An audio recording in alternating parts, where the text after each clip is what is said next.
That salt in your shaker, it's a salty lie. The Alberger iodized you've been using since childhood. Stripped mineral skeleton, rebuilt with lab-made iodine and anti-caking chemicals. The Lobeline fine sea salt you upgraded to thinking you were being healthier. Refined down to pure sodium chloride, then processed until it pours like sand through your fingers. I spent 2 weeks investigating what's actually in America's salt selection. What I found made me throw containers in the trash. In the next 15 minutes, I'm exposing the exact salt products lying to you, the ones using industrial chemistry to strip out minerals, then rebuild them with additives, the ones engineering texture through processes that would make a chemist blush, and the real salt options that still contain what ancient oceans actually deposited.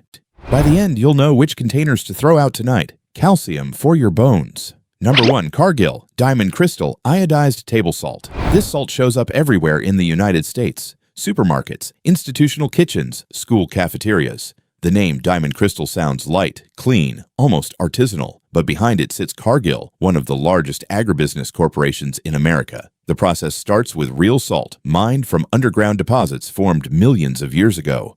That part is true. Then the processing begins. Chemical refining strips that salt down until it's about 99.9% sodium chloride. Almost everything else is gone. Magnesium, calcium, potassium, trace minerals that originally came from ancient seas, gone.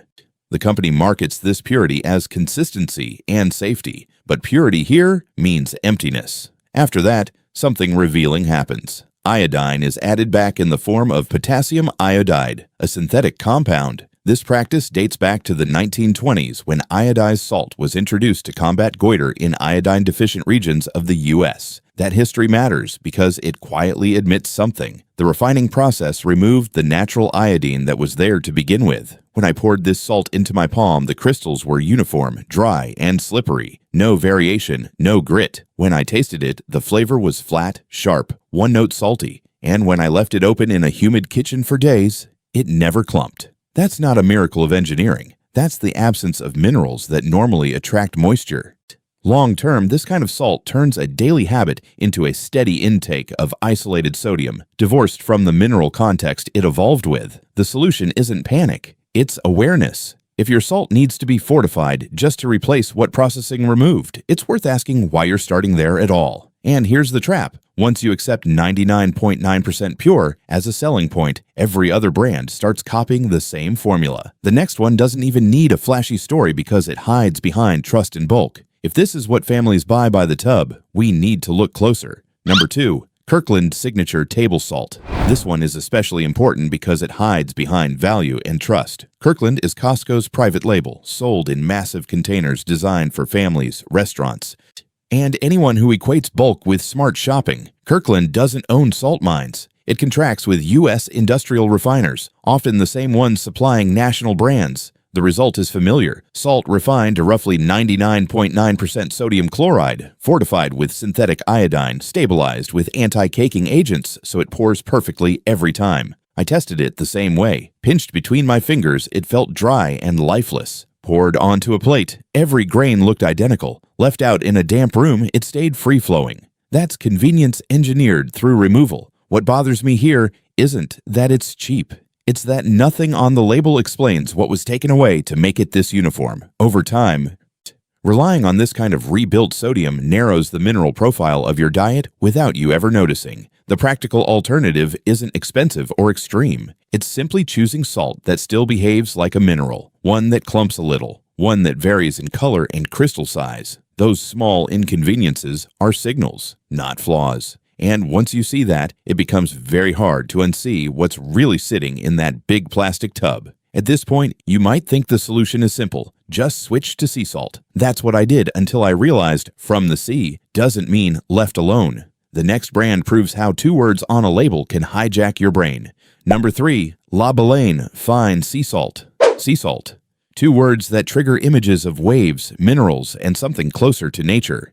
Lobeline is widely sold across the United States in specialty stores and upscale grocery chains, often priced higher than basic table salt. The origin story sounds reassuring. Mediterranean seawater, evaporated under the sun. And that part is technically true. But what happens after evaporation is where the story changes. The salt is washed, refined, and milled down to a uniformly fine grain. By the time it reaches the shelf, lab analysis and industry disclosures consistently show a composition hovering near 98 to 99% sodium chloride. That means most trace minerals naturally present in seawater magnesium, calcium, potassium are largely removed to achieve visual purity and flow consistency. I poured Labalane onto a black plate and every crystal looked nearly identical, fine, white, predictable.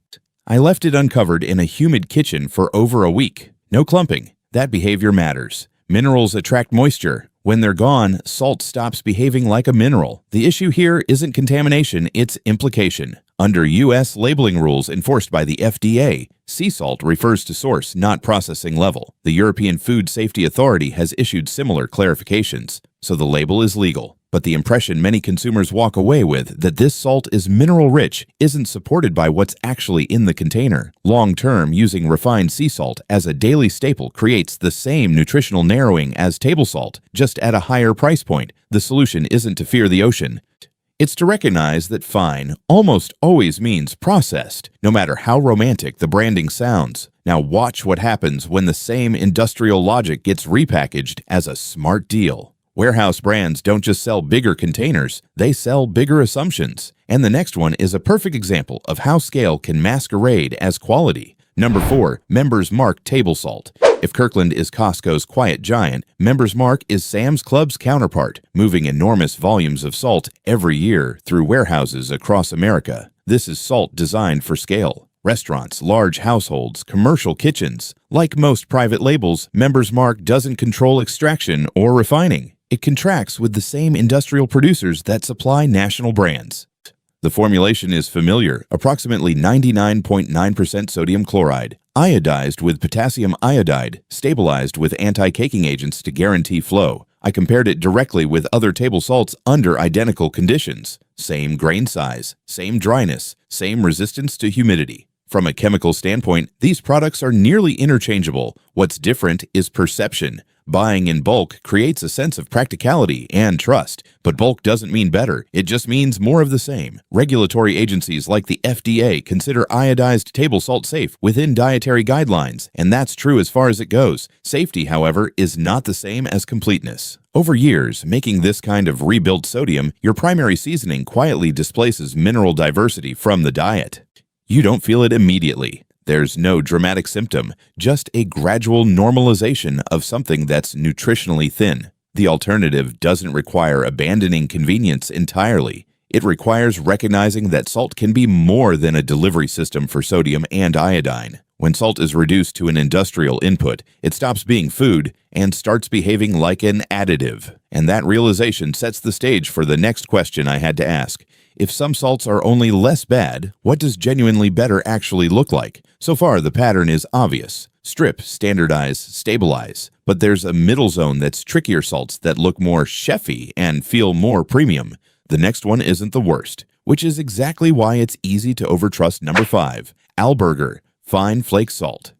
This is where the conversation gets uncomfortable because Alberger isn't marketed as cheap or careless. It's a U.S.-made salt, used in restaurants, bakeries, and regional food production. The flakes look beautiful, thin, crisp, purpose-built. Alberger uses controlled evaporation, carefully managing temperature, humidity, and brine concentration to create those flat, delicate crystals. On paper, it sounds closer to craft than chemistry. There's no iodine added, no aluminum-based anti-caking agents, and compared to table salt, that's real progress. But when I dug deeper, the numbers told a quieter story. Alberger fine flake salt is still refined to an extremely high purity, typically above 99% sodium chloride. That means the mineral profile is minimal. When I rubbed the flakes between my fingers, they shattered cleanly, almost like dried leaves. When I tasted them side by side with unrefined salt, the difference was immediate. Alberger delivered saltiness fast and clean, then disappeared. No afternotes, no mineral depth. I left it exposed in a humid room for days. It barely clumped. That's not because it's magical, it's because there's very little left in the crystal that interacts with moisture. From a regulatory standpoint, organizations like the FDA have no issue with this product. It's safe, it's consistent, it performs exactly as designed. But this is where safety and nourishment part ways. Alberger is engineered salt. It exists to behave predictably in dough, on pretzels, and across industrial food systems. As a daily salt, it quietly reinforces the same pattern as table salt, sodium first. Context removed. It's not harmful in isolation. It's incomplete when it becomes the default. The solution here isn't to demonize it, it's to put it in its place. This is a tool, not a foundation. Once you understand that texture can be engineered, you start questioning every crystal shape. Bigger grains don't automatically mean more natural, they just mean different processing choices. The next category lives in that gray zone where labels stop telling the full story. Number 6. Coarse sea salt from large-scale commercial producers. This category sits in a gray zone that confuses a lot of consumers. Coarse sea salt is usually made by evaporating seawater more slowly, allowing crystals to grow larger before harvest. That slower process can preserve more minerals than fine sea salt, and in many cases, it does. Industry data and independent testing often show mineral retention higher than refined table salt, though still far below fully unrefined or artisan salts. Depending on the producer, sodium chloride content typically ranges from about 95 to 98%. That remaining 2 to 5% matters. You can see it. The crystals vary in size and color. Some are bright white, others slightly gray or pink. When I handled coarse sea salt, it felt heavier, more irregular. When left open in humidity, it clumped slightly, then broke apart again with pressure. That's a sign of minerals interacting with moisture. But here's the problem. Most commercial coarse sea salts don't disclose how much processing happens after evaporation. Some are rinsed, some are screened. Some are partially refined to meet consistency standards for national distribution. Labels rarely specify which steps were used. Under current FDA labeling rules, none of that detail is required. So while coarse sea salt is generally a step up from fine refined salt, it's still a compromise. Nutritionally, it sits between industrial sodium and truly mineral-rich salt. It's better, but it's not transparent. And transparency is the line I kept coming back to. At this point in my investigation, one thing was clear. Avoiding the worst options wasn't enough. The real question was whether any salts still existed that hadn't been optimized, stripped, and standardized into something barely recognizable. That's where the story finally starts to turn. This is where the investigation finally stops feeling heavy. After weeks of dealing with salts that were stripped, standardized, and rebuilt, I needed to see what happens when the process goes in the opposite direction. Salt that's allowed to stay closer to what it originally was. This isn't about finding a miracle product. It's about identifying salts that never needed fixing in the first place. Recommended brand number 1, Redmond Real Salt. Redmond doesn't come from modern oceans or industrial evaporation ponds. It comes from an ancient seabed in Utah, formed roughly 200 million years ago when a massive inland sea covered what's now desert. That timeline matters. This salt was sealed underground long before modern pollution, long before industrial runoff, long before chemical processing became standard. Redmond mines the deposit, crushes it to size, and packages it. That's it. No chemical refining, no bleaching, no anti-caking agents. When I opened the bag, the color immediately stood out. The crystals weren't white. They ranged from light pink to tan, with darker mineral flecks visible throughout. That color isn't marketing. It's iron oxide and trace minerals that were never removed, according to mineral breakdowns published by the company and confirmed through third-party lab testing. Redmond contains over 60 trace minerals, including magnesium, calcium, potassium, and iron, alongside sodium chloride. Sodium is still the majority component, but it isn't isolated. When I pinched the salt between my fingers, it felt slightly damp, almost alive. Left out overnight in a humid kitchen, it clumped noticeably.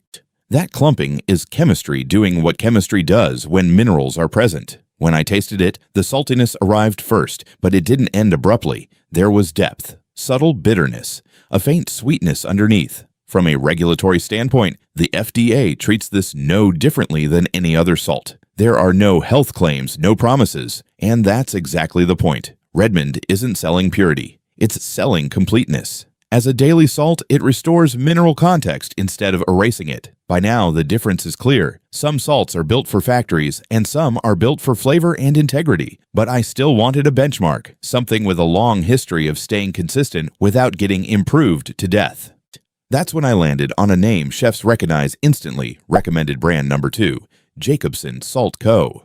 If Redmond represents ancient geology, Jacobsen represents modern transparency. This salt is harvested from the cold Pacific waters off the Oregon coast, evaporated in small batches, and collected by hand. Jacobsen openly documents its entire process, from pumping seawater to harvesting crystals. That level of visibility is rare in modern food production. The sodium chloride content typically falls in the mid-90% range, with the remaining percentage made up of naturally occurring marine minerals that reflect the chemistry of that specific coastline. When I handled Jacobsen salt, the flakes were large, irregular, and delicate. They crushed easily between my fingers. On the tongue, they dissolved quickly, releasing saltiness in waves rather than a single sharp hit. Left exposed to air, they softened and absorbed moisture, something industrial salts are engineered to avoid at all costs. Organizations like Consumer Reports consistently emphasize traceability and minimal processing when evaluating food quality, and Jacobsen aligns closely with that philosophy. This isn't salt designed to disappear into cooking water. It's finishing salt. It's meant to be noticed, used sparingly, intentionally, and with awareness of where it came from. The shift here is important. These salts don't promise health. They don't claim to cure anything. What they offer instead is restraint. When salt is left whole, it behaves like a mineral again. It clumps. It varies. It tastes like it came from somewhere specific. By the time I reached the end of this investigation, I wasn't looking for another alternative. I was looking for a benchmark, something that had survived long enough, consistently enough, to answer a simple question. If salt is left alone, can it stay honest? That's where this final brand comes in, not as a trend or a discovery, but as a reference point. Recommended brand number 3, Maldon Sea Salt. Maldon has been made in Essex, England since 1882. That's not a marketing slogan. That's over 140 years of uninterrupted production using essentially the same family-run methods. 4 generations, same location, same shallow evaporation pans, same timing-sensitive harvesting process. Seawater from the Blackwater estuary is gently evaporated until distinctive pyramid-shaped flakes form on the surface. Those flakes are skimmed by hand at the precise moment before they sink and compact. No bleaching, no anti-caking agents, no iodine added back in later. What you get is salt as it exists at the end of evaporation, not salt rebuilt after destruction. When I opened the box, the crystals were unmistakable. Large, hollow pyramids that crunch softly between your fingers. They aren't uniform, they aren't perfect, and they aren't designed to be. When I tasted Maldon on its own, the saltiness was clean and bright, without bitterness or metallic notes. That flavor profile comes from the estuary itself and from the absence of processing steps that would strip minerals away. Sodium chloride still dominates, but it isn't isolated. From a regulatory standpoint, Maldon meets the same safety standards as any other salt under UK and US import regulations. Maldon has never been optimized for flow, shelf stability, or industrial scale beyond what tradition already allowed. That restraint is why professional chefs around the world recognize Maldon flakes on site. This brings the entire investigation full circle. If your salt pours perfectly, never clumps, and tastes identical no matter where it comes from, something was removed. If your salt varies, absorbs moisture, and tastes like it belongs to a place, something was preserved. The issue was never about fear. It was about awareness, about noticing how often convenience quietly replaces completeness. You need to know what's in your hand and how it got there. Choose salts that show their imperfections. Use them intentionally. Let salt be what it always was, a mineral, not a formula. If this investigation helped you see your kitchen a little differently, support the work. Like the video. Share it with someone who still thinks all salt is the same. Subscribe if you want more deep dives into everyday products hiding in plain sight. And leave a comment telling me what salt is sitting in your cupboard right now. Chances are, at least one container deserves a second look.